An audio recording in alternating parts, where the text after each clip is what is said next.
외국 사람들 눈에는 이거 어떻게 비치느냐. 이 우리끼리만 자꾸 이야기를 하니까 요새 세상에 빨갱이가 어디 있습니까? 이런 이야기 하는 사람 많습니다. 주변에. 특히 젊은 사람들. 요새 세상에 빨갱이가 어디 있습니까? 이렇게 이야기하는 사람한테 뭐라고 해야 됩니까? 외국 사람 중에 한 사람, 이런 사람이 있어요. 요안나 호사니악이라는 이 폴란드 사람인데, 북한 인권운동을 하는 사람이에요. 한국에서 활동하는 사람이에요. 월간조선에는 12월로에 이 사람 인터뷰 기사가 났는데 아주 재미가 있어서 제가 오래 다닙니다. 이 사람은 공산당 세계에 살고 자기는 민주주의라고 그래요. 사회민주주의는 좌파라는 뜻입니다. 유럽의 좌파예요. 유럽의 좌파에 비친 한국의 종북 세력은 어떤 모습이냐. 기자가 물었어요. 대어놓고 북한을 추종하는 그들을 보면 어떤 생각이 듭니까? 이 사람 딱 첫 마디가 이래요. 정신 이상자 아닌가요? 정상적인 상식으로는 도무지 이해가 가지가 않습니다. 얼마 전 큰 행사가 열렸는데 유럽 의회의 한반도 대표단이 자기를 살짝 만나더니 한국에 종북 세력이 있는데 왜 그 모양입니까? 라고 묻더라고 그래요.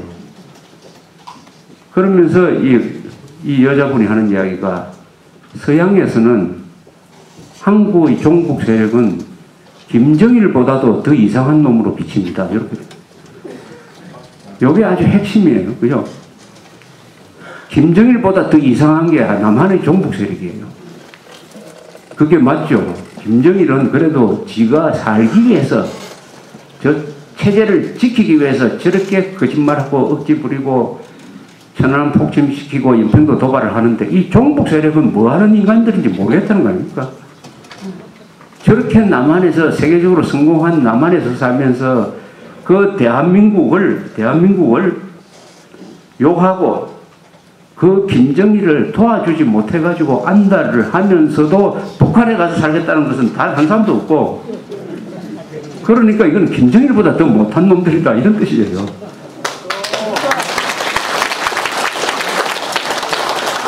제가 들은 악평 중에서 최악의 악평입니다. 최악의 악평. 더구나 이 이야기를 누가 했느냐. 유럽의 좌파가 한 이야기예요. 유럽의 좌파가. 이 종북이라고 욕을 하면 이랍니다. 뭐라고 하느냐. 아니, 우리가 무슨 종북이냐. 우리는 유럽의 사회민주주의자밖에 안 된다. 이렇게 이야기해요. 그래, 유럽의 사회민주주의자 눈에 비친 종북은 뭐냐. 김정일 미친놈보다 더 미친놈이다. 이 이야기를 합니다. 이런 상황을 맞아가지고 뭘 할 거냐, 뭘 해야 될 거냐 하는 게 이제 상당히 고민거리인데, 우선은 투표율을 높여야 됩니다. 50세 이상이 화를 많이 내서 그 화를 가지고 투표율을 극대화시켜야 돼요. 그것을 한 문장으로 제가 요약하면은 분노의 조직화, 투표율의 극대화예요. 화가 나면은 투표장에 가게 돼 있어요. 겁이 나면은 투표장에 가게 돼 있습니다. 그러니까 이 고령화, 아까 제일 맨 먼저 제가 고령화 사회를 말씀드렸습니다. 50세 이상이 되면은 사람이 다 보수화가 됩니다. 보수화가 되면은 된다는 뜻은 무슨 뜻이냐 하면은 나라를 걱정한다는 것이죠. 그 인구가 많아지고 있다. 내년이 그래도 42%가 50세 이상 유권자가 42%다. 굉장한 숫자죠. 투표장에 많이 가면은 투표한 사람 중에서는 50%를 만들 수가 있다. 이거죠, 바로. 요것을 우리가, 그러니까 제가 연세 드신 분들을 상대로 강연을 많이 합니다만은, 가끔 와서 왜 젊은 사람들한테 강연을 안 합니까? 라고 이야기를 해요. 젊은 사람들을 위한 강연은 또 따로 제가 있고, 프로그램이 있고, 그래서 하는 방법이 다르죠. 이런 식으로 하지 않고, 그래서 인터넷이나 트위터나 다른 방법으로 해야 되죠. 그렇다고 해서 연세 드신 분들한테 강연하고 하는 게, 이게 헛공사가 아닌 것입니다. 이게 대한민국을 지키는 가장 중요한 일이라고 난 생각을 해요.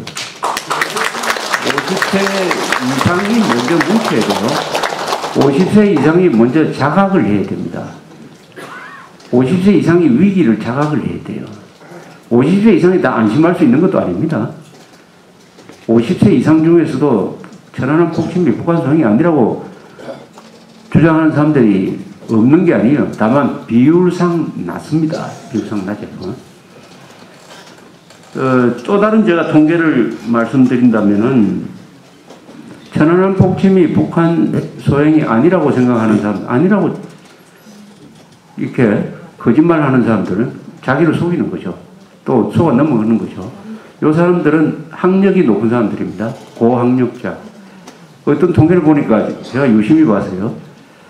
천안함 폭침은 북한 소행이다. 작년 5월 조사에서 북한 소행이다라고 진실을 정확하게 믿는 사람들은 어떤 부류의 사람들이냐. 나이 많은 사람, 특히 60세 이상. 이 현명하게 판단을 하고 있고, 학력별로는 말이죠. 중졸 이하에서 가장 정확한 답이 나오고 있어요. 중졸 이하가 북한 소행이다라고 믿는 비율이 가장 높아요. 그러니까 덜 배운 사람이, 못 배운 사람일수록 현명하고 많이 배운 사람일수록 바보스럽다. 한국이 그런 나라가 됐습니다. 고학력자일수록 좌익선동에 잘 넘어가고 저학력자일수록 좌익선동에 안 넘어갑니다. 그러면 한국은 차라리 안 배우는 게 나은 나라가 된 거죠. 대학교에, 이건 왜 그러냐. 대학교 졸업하면은 마음에 불평불만이 있어가지고, 마음이 불평불만이 있으면은 사물을 제대로 못 봐요. 삐딱하게 봅니다. 항상 거꾸로 보려고 그래요. 거꾸로 보려고 그래요. 그래서 정부는 무조건 의심하고, 그러다 보니까 북한은 무조건 편들게 되고, 마음이 삐뚤어져 버린다. 고학력에 많이 배운 그 마음속에 교양이 들어가지 않으면은, 교양이 들어가지 않고 지식만 남아, 기술만 남아 있으면은, 그 기술이라는 게 막 인터넷 하는 기술이고, 뭐 핸드폰 만지는 기술이고, 요 기술만 있고 교양이 없고,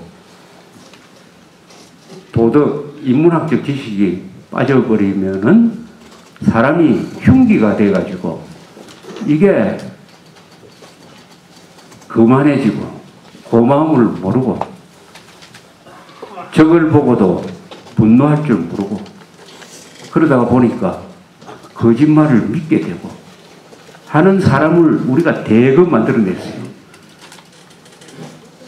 대학 진학률 80%인데 그 대학을 통해서 나오는 사람들이 집중적으로 좌익선동에 넘어가고 있다. 우리 교육의 총체적 실패가 왔어요. 앞으로 대학 진학률을 줄여야 됩니다. 대학 졸업하면은 나는 중소기업 안 가. 대기업에만 간다. 그 대기업도 서울에 있는 대기업만 간다. 무슨 수로 이 사람들을 만족시킬 수가 있습니까? 이건 하나님도 하지 못하고 부처님도 하지 못하고 저 알라신도 하지 못하고 아무도 할 수 없어요. 그래 놓고 좋은 자리 안 만들어낸다고 대통령한테 땡깡 부리고 좋은 자리 많이 만들어내는 삼성에 대해서는 돈 많이 벌었다고 욕하고 밑도 끝도 없는 일방적인 불평불만하는 세대가 많이 만들어졌다. 즉 배운 무식 집단과 덜 배운 현명한 사람들 사이에 나이 차이가 주로 50세를 기준으로 해서 쫙 나눠져 있습니다. 그러니까 우선 이 50세 이상, 아까 보니까 통계를 보니까 50세 이상은 일하는 사람들이 우선 많아요. 이 일하는 사람들이 많다는 것은 이 사회 속에서 활동하는 사람들이 많다는 것이니까 영향력이 많다는 것이죠. 이런 사람들이 앞으로 화를 한번 돌풍내야 되겠다. 아마 이게 마지막 화가 될 거예요. 내년에 화내는 것도 아마 마지막 찬스일 겁니다. 내년에 화를 내가지고 종북 정권이 들었으면은 그 다음 선거는 없을 수도 있어요. 없어질 수도, 이 마지막 선거일 수도 있습니다. 그리고 내년에 성공하면은 그 다음에는 걱정 안 해도 될지도 모릅니다. 아까 인구 구조의 변화 때문에 2017년 되면 아마 50세 이상이 전체 유권자의 한 50% 될 거예요. 그래서 분노의 조직화, 투표율의 극대화, 화를 내자. 내년은 아예 모토를 분노의 조직화, 투표율의 극대화 이렇게 해놓고 쉽게 말하면 화를 냅시다. 이렇게 화를 냅시다. 나라를 지킵시다.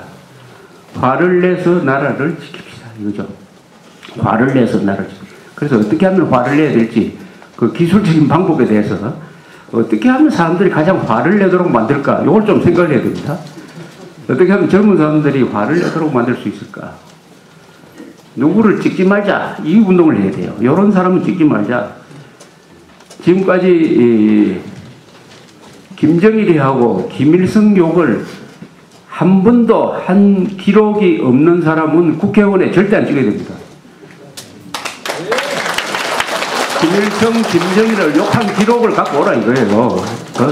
자, 어느 잡지에 이런 욕하는 글을 남겼으니까 가져오면은 찍어준다. 아니, 대한민국에 살면서 그래도 국회의원 나오고 대통령 되겠다고 하면은 애국심이 증명이 돼야 되는 거 아닙니까? 그 애국심을 증명할 방법은, 대한민국에서 애국심 증명할 수 있는 방법은 국가의 적, 대한민국의 적을 상대로 싸웠느냐 안 싸웠느냐 하는 것을 증명하는 거예요.